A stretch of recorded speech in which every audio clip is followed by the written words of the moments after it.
Hello all, வணக்கம். இந்த வீடியோவில் நம்ம ஜாப் ஆஃபரோட அடுத்த பார்ட் தான் என்ன அப்படிங்கிறத பார்க்க போகிறோம். So part 4, requesting more time to decide. So இந்த வீடியோவில் இதை டீட்டெயிலாக ஒரு ப்ரொஃபஷ்னல் வேலை எப்படி ஹெச்ஆருக்கு கன்வே பண்ணுறது அப்படின்றது தான் பார்க்க போகிறோம். ஸோ ஃபர்ஸ்ட் நான் இந்த மெயிலில் என்னெல்லாம் இன்க்ளூட் பண்ணணும் அப்படிங்கிறத ஜஸ்ட் சொல்கிறேன். அதுக்கப்புறம் நம்ம என்ன மாதிரி ப்ரொஃபஷ்னலாக அது எழுதலாம் அப்படிங்கிறத பார்க்கலாம். ஸோ நம்ம முன்னாடியே சொன்ன மாதிரி ஒரு மெயில் சாம்பிள் அப்படி எடுத்துக்கிட்டோம் அப்படின்னா அதில் 2CCலாம் நம்ம யாரை இன்க்ளூட் பண்ணணுமோ அந்த ரெஸ்பெக்டிவ் பர்சன்லாம் நம்ம அந்த 2 and CCயில் இன்க்ளூட் பண்ணிடணும். சப்ஜெக்ட் என்னவா இருக்கும் அப்படின்னு பார்த்தீங்கன்னா இந்த மாதிரி அடிஷ்னல் டைம் நமக்கு தேவை அப்படின்றது தான் சப்ஜெக்டில் நீங்கள் கொடுக்கணும். With your name and dear உங்கள் ஹெச்ஆரோட பேர். ஸோ யாருக்கு நீங்கள் மெயில் அனுப்புகிறீங்களோ அந்த பர்டிகுலர் பர்சனோட பேர் தான் அந்த டியோ பக்கத்தில் இருக்கணும். அண்ட் பாடி ஆஃப் த மெயிலில் என்னெல்லாம் இருக்கணும் அப்படின்னு பார்த்தீங்கன்னா ஃபர்ஸ்ட் நீங்கள் இந்த கம்பெனிக்கு இந்த பொசிஷனில் செலக்ட் ஆனதுக்கு தேங்க் பண்ணிவிட்டு நெக்ஸ்ட் நீங்கள் ரொம்ப எக்ஸைட்டடாக இருக்கீங்க இந்த டீமை ஜாயின் பண்ணுறதுக்கு அப்படின்றது மாதிரி ஆரம்பிக்கணும். அடுத்தது மெயின் கண்டென்ட்டில் என்ன சொல்லணும்னு பார்த்தீங்கன்னா நீங்கள் கொடுத்த இந்த ஜாப் ஆஃபரில் எல்லா ஃபீல்ட்ஸையுமே நான் பார்த்துட்ருக்கேன் அண்ட் எனக்கு இன்னும் கொஞ்சம் டைம் கொடுத்தீங்கன்னா நல்லாயிருக்கும் டு டிசைட் அப்படின்ற மாதிரி நீங்கள் மெயின் கண்டென்ட் சொல்லணும். ஸோ கரண்ட்டாக நான் எல்லாத்தையும் எவாலுவேட் பண்ணிகிட்ருக்கேன், எல்லாத்தையுமே நான் பார்த்துட்ருக்கேன் ஒன்று ஒன்றா அண்ட் எனக்கு இன்னும் கொஞ்சம் டைம் தேவை அப்படின்னு சொல்லிட்டு எந்த டேட்டில் நீங்கள் அவங்களுக்கு ரெஸ்பாண்ட் பண்ணணும்னு நினைக்கிறீங்களோ அந்த டேட்டையுமே நீங்கள் இந்த மெயின் பாடியில் கொடுக்கணும். ஸோ இந்த மாதிரி I would like to reply இந்த டேட்டில் நான் உங்களுக்கு ரெஸ்பாண்ட் பண்ணுறேன் அப்படின்ற மாதிரி நீங்கள் மெயின் கண்டென்ட்டில் இன்க்ளூட் பண்ணணும். அண்ட் ஃபைனலாக இது பாசிபிளா அப்படின்ற மாதிரி நீங்கள் ஹெச்ஆர் கிட்ட கேட்கணும். பாசிபிளாக இருக்கா அப்படின்ற மாதிரி.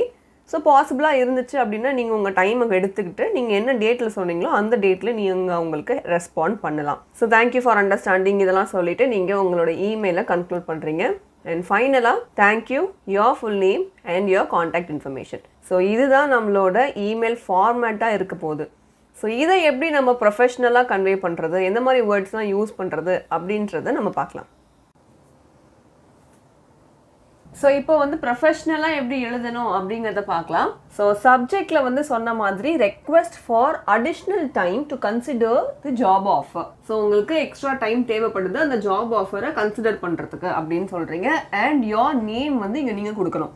டியர் ஹெச்ஆரோட பேர். ஸோ ஃபர்ஸ்ட் நம்ம தேங்க் பண்ணுறதுலேருந்து ஆரம்பிக்கணும். Thank you so much for offering me the job title. அதாவது எந்த பொசிஷனுக்கு நீங்கள் இந்த ஜாப் ஆஃபர் பண்ணியிருக்கீங்க அண்ட் என்ன கம்பெனியில் நீங்கள் இந்த பொசிஷன் ஆஃபர் பண்ணியிருக்கீங்க அதுக்கு நீங்கள் தேங்க்யூ அப்படின்னு சொல்கிறீங்க.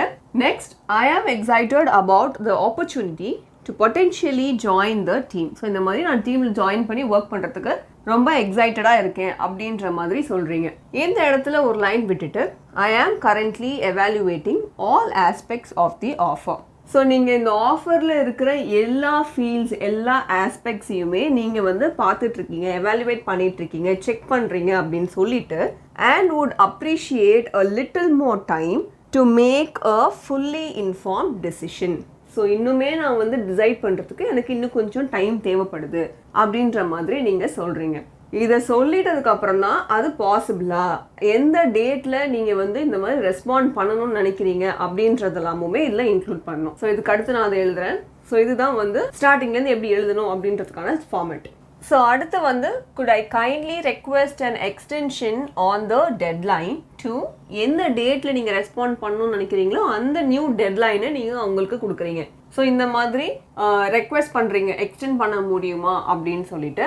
அண்ட் அடுத்து please let me know if this would be possible. So இது பாசிபிளா அப்படின்ற மாதிரி கேட்டுட்டு ஐ truly appreciate your understanding and flexibility. So இந்த மாதிரி உங்களோட டெம்ப்ளேட்டை எழுதிட்டு next thank you, your full name and your contact information. So இதெல்லாம் நீங்கள் இன்க்ளூட் பண்ணி உங்களோட ஃபைனல் டெம்ப்ளேட்டை நீங்கள் அந்த பர்டிகுலர் ஹெச்ஆருக்கு நீங்கள் சென்ட் பண்ணலாம். ஸோ இந்த வீடியோவில் நம்ம requesting more time to decide அப்படின்ற ஒரு டாப்பிக்கில் இமெயில் எப்படி எழுதணும் அப்படின்றத பார்த்துருப்போம். நெக்ஸ்ட் வரப்போகிற பார்ட்டுமே இந்த ஜாப் ஆஃபருக்கான பார்ட் தான், அதாவது பார்ட் 5. அதுக்கு ரிலேட்டடாக இருக்கக்கூடிய ஒரு பார்ட் தான் நம்ம நெக்ஸ்ட் வீடியோலையுமே பார்க்க போகிறோம். ஸோ அந்த பார்ட் 5 வீடியோவோட இந்த ஜாப் ஆஃபருக்கான டெம்ப்ளேட்ஸ் எல்லாமே முடியுது. ஸோ வேறு ஏதாவது உங்களுக்கு ஸ்பெசிஃபிக் டாப்பிக்கில் வீடியோ வேணும் அப்படின்னு நினச்சிங்கன்னா நீங்கள் அதை எங்களுக்கு காமெண்ட்டில் சொல்லலாம். Thank you so much. நன்றி.